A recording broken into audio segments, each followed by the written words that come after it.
Once I arrived, I was met by Paul Joseph Watson and his brother Steve Watson, who are reporters for my news website, prisonplanet.com.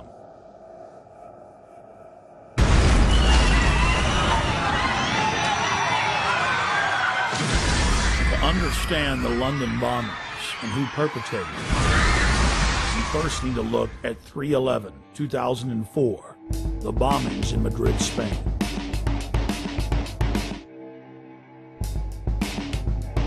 Years after the blast that rocked trains in the city of Madrid, Spain, the government admits that Al-Qaeda had no connection to the attacks. Every one of the supposed bombers had intimate links to the Spanish security services, including the head of their bomb squad. The alleged leader of the bombers, who reportedly gave dynamite to the terrorists, was connected to the Madrid bomb squad. And we see the exact same earmarks, the same MO in the London bombings that we witnessed in Madrid.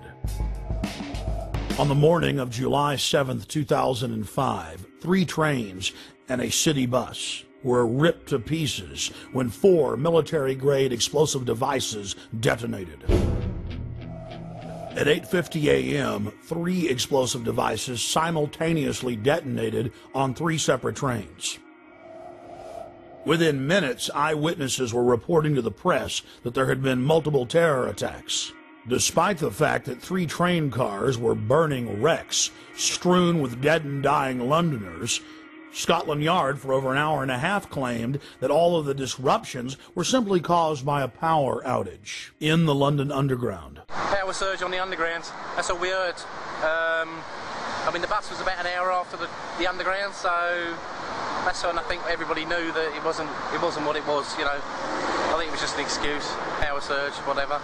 Why would they say that, though, knowing it wasn't? Trying to cover up, probably, you know what I mean? So there wasn't no panic and everybody sort of like just get on with everything, you know, so...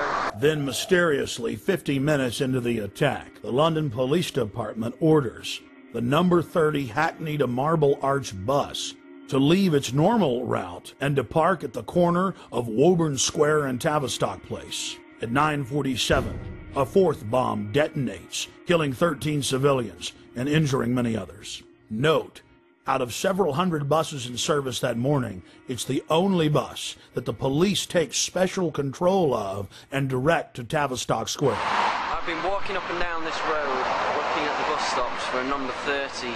The bus stops have all the numbers of the buses on them individually. There's no number 30 on any of the bus stops. That's because the number 30 bus was specifically rerouted here on that day. To simplify it, there's no bus stop here. There's no number 30 bus stop here, no. Well, that was in the news, that it was specifically diverted here. They admitted that the number 30 bus was the only bus that was directed to a different area of the city. For what reason? Nobody knows, but they admit that. So it's very strange that for no reason it would come down this road when it was bombed. Remember, while all this is happening, the police are on radio and TV telling everyone that it's just a power failure, an outage. Meanwhile, commuters on the bus were listening to other radio reports where eyewitnesses were reporting explosions.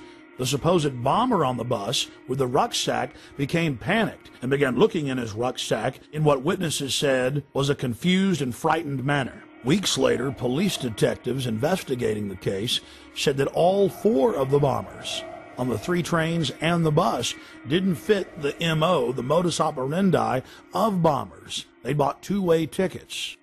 They'd played games of cricket the night before. They had good jobs and happy families. One of the alleged bombers was caught by surveillance camera arguing with the ticket clerk about the price of his pass. After Scotland Yard detectives had a chance to talk to some of the eyewitnesses from the bus and the trains, they stated clearly on the record that they believed that the bombers did not know that they had explosives in their backpacks. This was only one of many huge developments in the case that only received bare mentions in the back of the newspaper.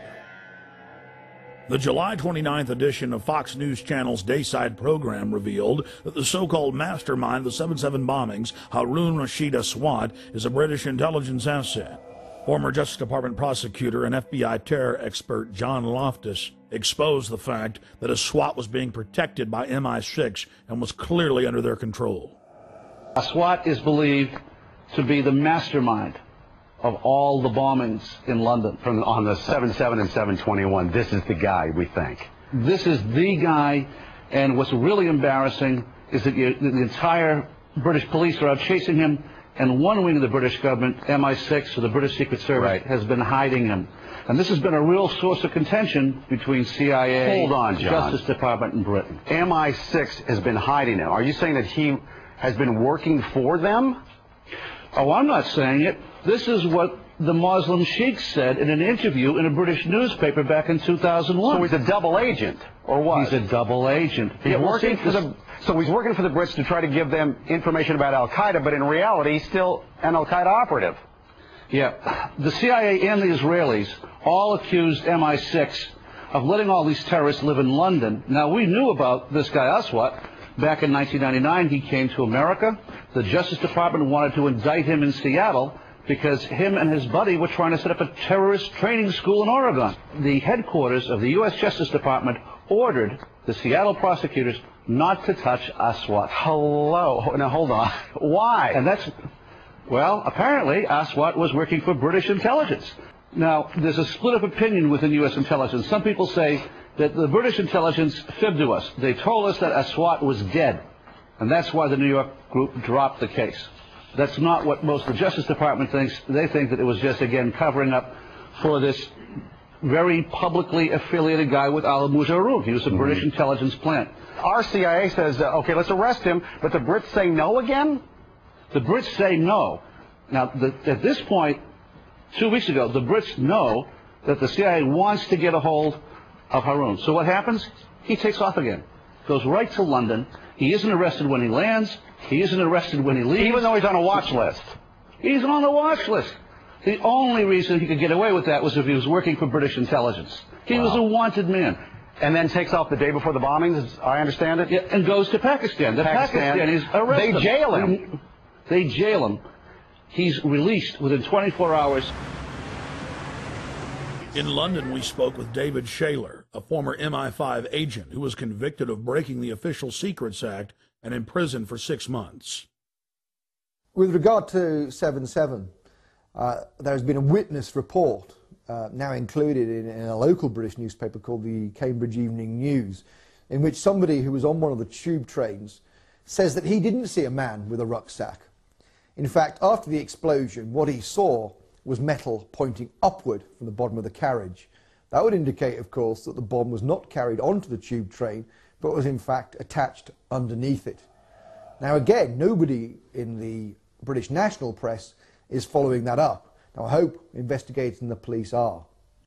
A current member of British Parliament and a former cabinet minister in Prime Minister Tony Blair's government, Michael Meacher, was sacked in 2003 for raising important questions on the eve of the Iraq War. Atrocity of London bombings where 56 people were killed. That was on the 7th of July, 7/7 we call it. It's a very convenient way of ensuring there is fear, of ensuring that there is control, and of ensuring that those who are in the know, and of course we cannot tell you because it is all secret, are in a position of extreme power. As part of our inquiry into the London bombing, we wanted to investigate the suspicious death of Jean-Charles de Mendes. Within days of his brutal murder at the Stockwell tube station in the London Underground, evidence of a cover-up began to emerge. What did you witness with the unfortunate Brazilian man that died? All we saw was the police running into the station with guns. That's all we saw. We didn't see anything else at all. And then after that, a couple of seconds after that, we were vacated down South Lambeth Road. That was all we saw. We didn't see anything else. I mean, are you sad for him and his family that he's dead? Oh, yeah, but at the end of the day, he should have stopped and surrendered, shouldn't he? If it had happened in his own country, he would have been shot down as well. So, with all that's gone on, the police were only doing what they thought was best, as far as I'm concerned. Why do you think he ran? Well, because his visa had run out, obviously, but he's not going to have armed police running after him just because his visa's run out, has he? So, the police were protecting, you know, the people travelling on the tube, so I don't see any wrong in what the police have done at all. I understand your view on that. Why do you think they shot him 8 times in the head? Oh, I don't know. It's a lot of times to shoot him. It is a lot of times to shoot him. How many times did you hear they shot him? 5 at first. 5, and then, no, 3 first, then 5, then it went up to 8.